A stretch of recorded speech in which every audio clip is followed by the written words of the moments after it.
Domestic violence and controlling behavior is real in every age group. We have 12, 13, 14, 15-year-olds telling their significant other what to wear, where they can and can't go, who they can and can't talk to, and who they can and can't hang out with. However, what happens when controlling behavior turns into the gruesome murder of a 14-year-old child who may be pregnant? She is murdered by her 16-year-old boyfriend, and after he murders her, he looks down at her and says, "Sucks to be you." Then proceeds to go to his friend's house, pours himself a glass of red Kool-Aid, turns to his friends and says, "Isn't this red Kool-Aid perfect for the occasion?" This is a 16-year-old boy who just murdered his 14-year-old girlfriend who may be pregnant with his child. Let's dive into this case right now.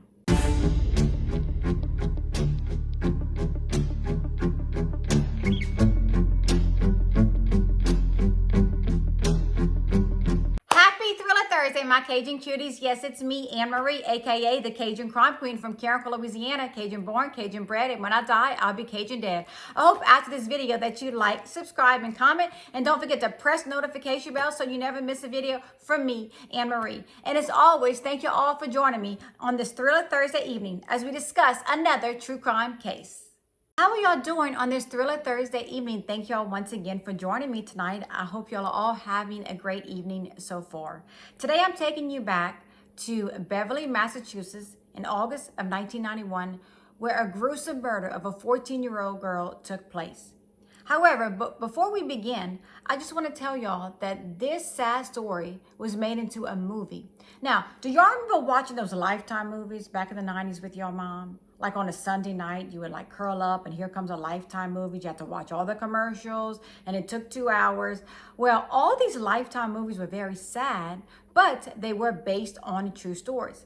And there was a movie called No One Would Tell starring Candace Cameron, DJ from Full House, and Fred Savage, who played Kevin on The Wonder Years. And they played the two main characters of this sad story. The movie is about a violent, controlling boyfriend who murdered his younger girlfriend. And that is the case we are discussing today. If y'all haven't seen the movie, No One Would Tell, I will put the link down in the comments. You can find the movie on YouTube. It is a Lifetime movie. Today, we will be discussing the case of 14-year-old Amy Carnevale. Amy was born on April 13th, 1977 in Danvers, Massachusetts, to her parents, Cynthia and Michael. Amy had one older brother named Christopher.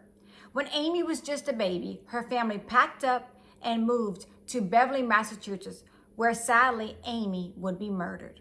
When Amy was only 6 years old, her parents divorced. Amy was extremely popular in school. She was a cheerleader and she was on the field hockey team as well.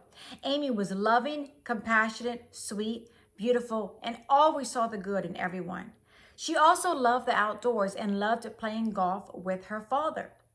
Amy's dream was to become a hairstylist. She loved cutting and styling hair. She even cut her family and friends' hair when she was extremely young.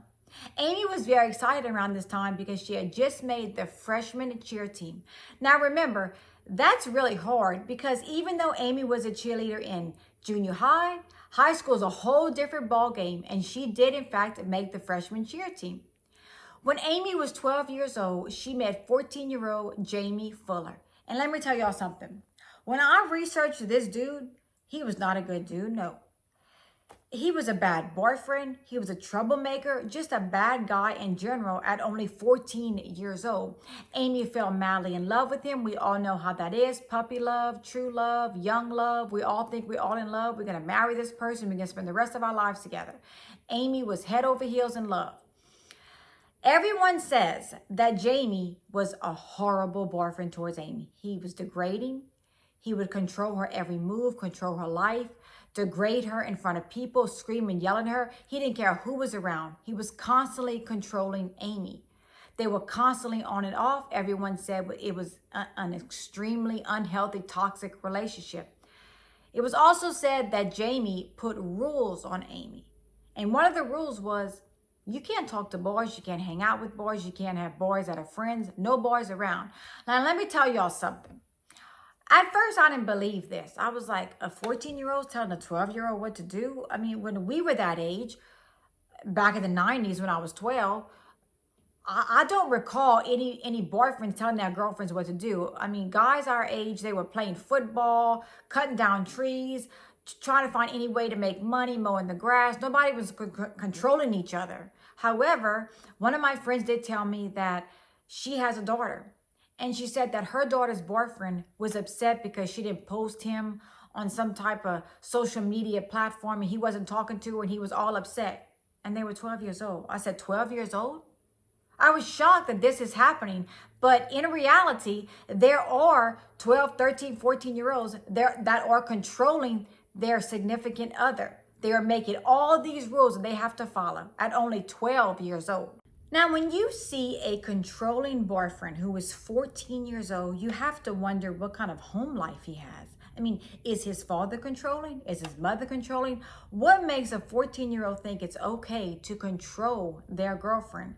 So I tried to research it. I couldn't really find anything on Jamie's background. But while I was researching, I did find out that when Jamie was only 15 years old, he was arrested for assault and battery with a dangerous weapon. At only 15 years old, he was already getting arrested. I mean, he was just a bad boy. Amy had a good friend named Diane. They would hang out all the time. And you know what's weird about Diane? Diane was Jamie's ex-girlfriend, but it is what it is. Amy and Diane were very good friends. Amy finally decided to end their relationship. She was 14 years old. She was entering high school. And she said to herself, I don't want this relationship anymore. I don't want to do this anymore. I don't want to be controlled anymore. I'm done, Jamie. He was extremely upset with her decision because Jamie wanted to control her every move. He wanted to watch everything she did. And if they were broken up, she couldn't. On August 23rd, 1991, Amy had field hockey practice. Jamie showed up. It was said they got in a huge argument. There was yelling, there was screaming. He lost his mind. Amy went home. Jamie went home. But when Amy got home, Jamie kept calling. But she was finally done. She was like, this is the breaking point. I don't want to be with him anymore. I have to break away from him for good. After a while, Amy finally decided to answer the phone. And Jamie says, look, can you please agree to meet with me face to face and give me a haircut? All I want is a haircut from you. That's it. So Amy was like, oh yeah, that's fine. Let's get together tonight and I'll cut your hair for you, but we are not getting back together. And Jamie said, okay, that's fine. I just need a haircut. On that Friday evening, Amy told her mom that she was going over to Jamie's to give him a haircut. Her mom says, you know what time you have to be home? Amy says, yes. She walks out of the house. Hours pass and no Amy. Her mom becomes extremely worried. Where is Amy?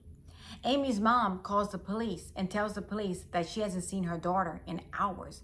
At first, the police say, well, maybe it's a runaway. Her mom's like, no possible way. She wouldn't run away. Nothing's wrong. And she wouldn't leave her purse and all her belongings and just leave. Everyone was looking for Amy. 5 days had passed and no Amy. However, on that 5th day, August 28th, 1991, a tip came in. And the tipster said that he knew where Amy's body was, and he knew exactly what happened to Amy. He stated that Amy's body was thrown into Shoe Pond. And that tipster's name was 19-year-old Michael Millett, who was a very good friend of Jamie, Amy's ex-boyfriend. He told the police exactly what happened. He said the day before Amy disappeared, Jamie became enraged because he found out that Amy was going to the beach with her friends. And some of those friends were in fact boys. And y'all remember Jamie's #1 rule. Amy couldn't be around boys. He didn't want to talk to boys or anything. But he was no longer with Amy. He had no control of what Amy did with her life, and he hated that. He even stated to his friends, she's pissing me off. I don't even like her anymore. I don't even want to be with her, but she's pissing me off. Which is weird to me. If you don't want to be with her, why are you so worried about what she's doing? Michael Millett says Jamie told along with other friends, that he was going to kill Amy, that he wanted her dead. And you know what's insane to me?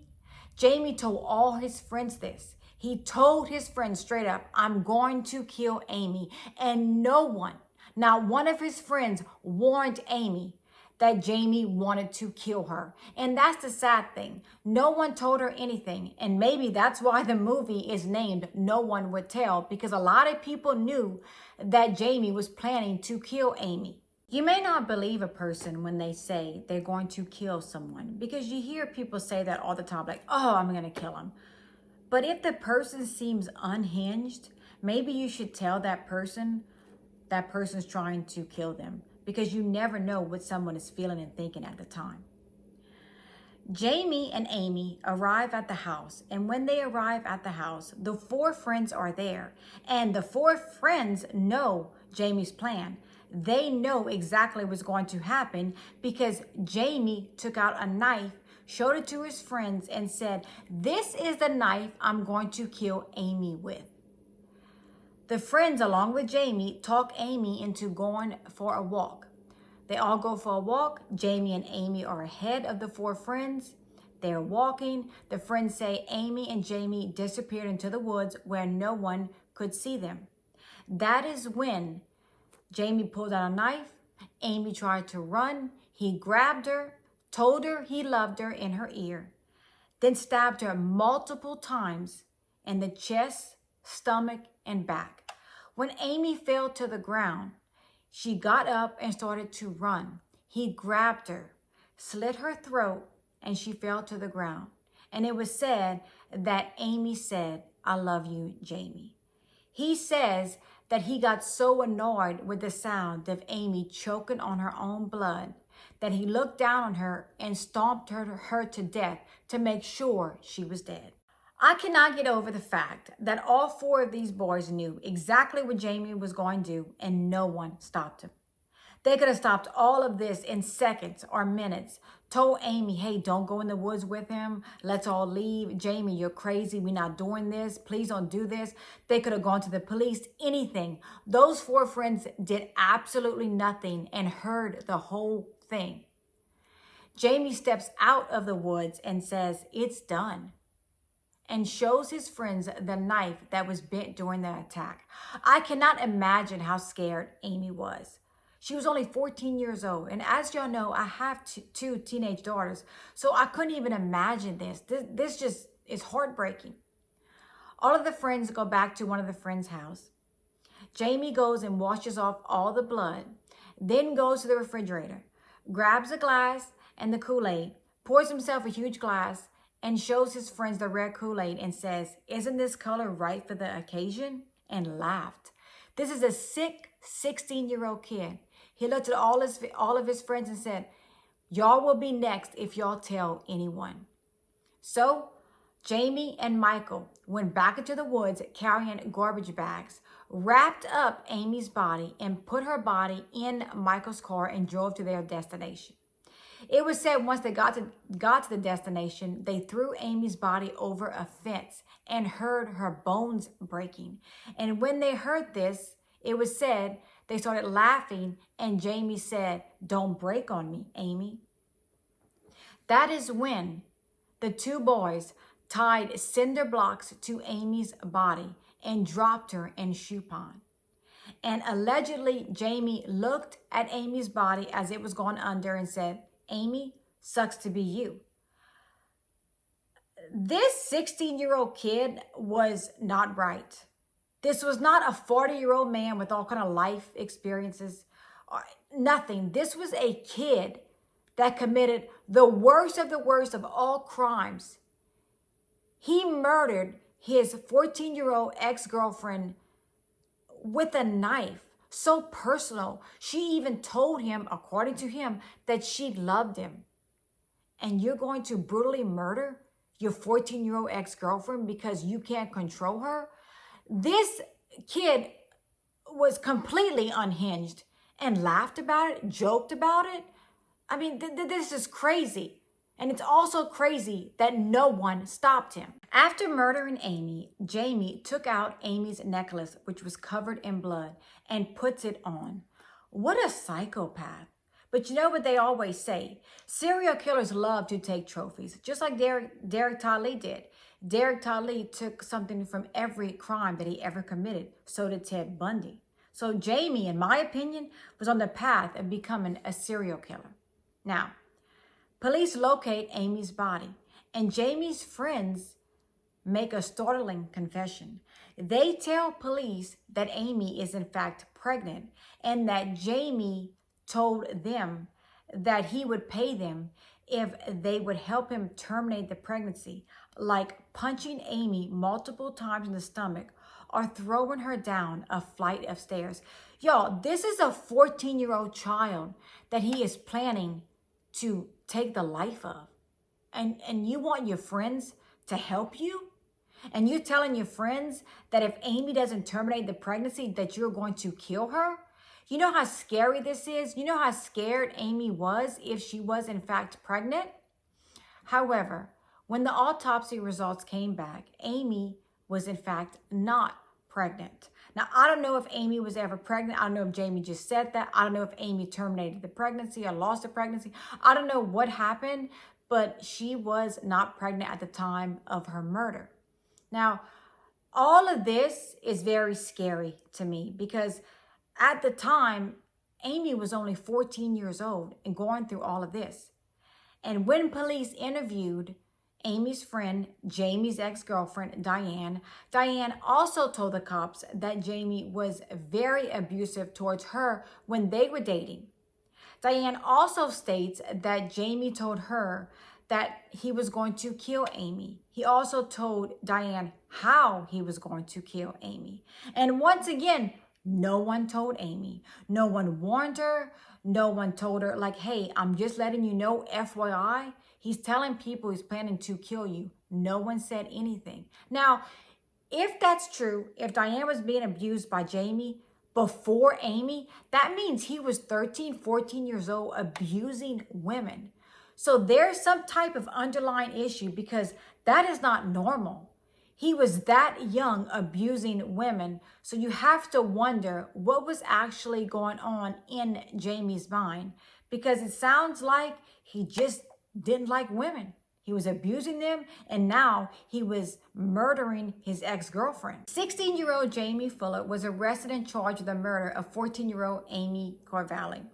When arrested, he laughed and smiled and had absolutely zero remorse. His friend, 19-year-old Michael Millett, was also arrested for being an accessory after the murder. At first, Jamie says that his friends had killed Amy, not him. But later, he did admit that he did in fact kill Amy. The friends were given immunity, but they did have to testify against Jamie and Michael. But in my opinion, all of those friends should have been arrested, because not only did they know Jamie was going to murder Amy, they were there and did absolutely nothing to protect her, to help her, to tell her anything, to warn her, nothing. They did nothing. They let it happen. But they did get immunity in order to testify against the two men. Jamie pled not guilty, and Michael pled not guilty as well, but was set free on a $2,500 bond. And in October of 1992, Jamie Fuller was found guilty and was sentenced to life in prison without the possibility of parole. Michael Millett was sentenced to 2 years in prison.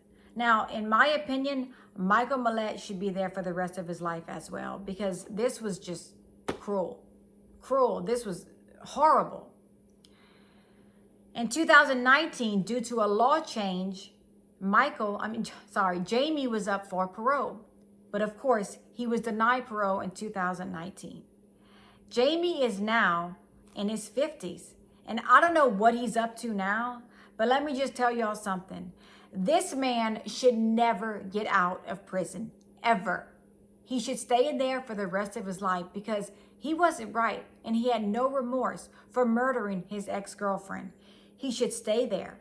And Amy's father read his statement, and he talked about not being able to dance with his little girl, not being able to look at her on her wedding day or have grandbabies. And it just breaks my heart. It completely breaks my heart, because this murder did not have to happen. People could have warned Amy. Jamie could have gotten some help, but no. He had no remorse, and he took the life of a beautiful 14-year-old girl because he couldn't control her. My thoughts and my prayers are with Amy's family every day. I hope she rests in peace, and I hope they always cherish the beautiful memories they have with Amy. My final thought, I always give y'all my final thought. And my final thought is domestic violence and controlling behavior is real. And people go through it every single day. A lot of people don't know when to leave. And as y'all know, I am a victim of domestic violence, and they don't change. They don't change. And when you finally decide to leave them, it is a nightmare because they don't know how to cope with you doing whatever you want to do and going wherever you want to go. They hate it. They want to control your every move. And I remember a girl I knew in college, and I just remember she had a boyfriend. And I would always see bruises on her wrist. Always, always, always. And one day, she and her boyfriend were arguing, and I saw him twist her wrist. He would take him and just twist him. And she was in pain. It was very obvious. And she did nothing. She stood there. Finally, she decided to leave him. And when she did leave him, she told me everything. How he constantly abused her every single day. And she stayed in that relationship because she thought that's what she deserved. But that's not what people deserve. That's not what anyone deserves. If you or someone you know is in an abusive relationship, walk away now. They do not get better. They only get worse. They will gaslight you. They will do whatever they can to make you feel like you are the person in the wrong. They are narcissists. They believe everything they do is right. And Amy was being controlled at just 12 years old. And who knew that a 13, 14-year-old boy would control his girlfriends? That's just crazy to me. But there was some type of underlying issue, in my opinion, with Jamie. And it was also said that Amy's mother passed away in 2009. A lot of people say she passed away from a broken heart, and I believe that. I couldn't imagine losing my child in that kind of way. I mean, it completely breaks my heart. Just completely breaks my heart. And I am praying for the entire family. I hope after this video that you like, subscribe, and comment. And don't forget to press the notification bell so you never miss a video from me, Anne Marie. And as always, stay safe. Always be aware of your surroundings, and always know that I'm here for each and every one of you. And as always, thank you all for the love and support. And for you, I am truly grateful. I will see y'all next week with more Cajun Crime Queen videos. And as always, I love y'all. Y'all have a good night. See y'all later. Bye.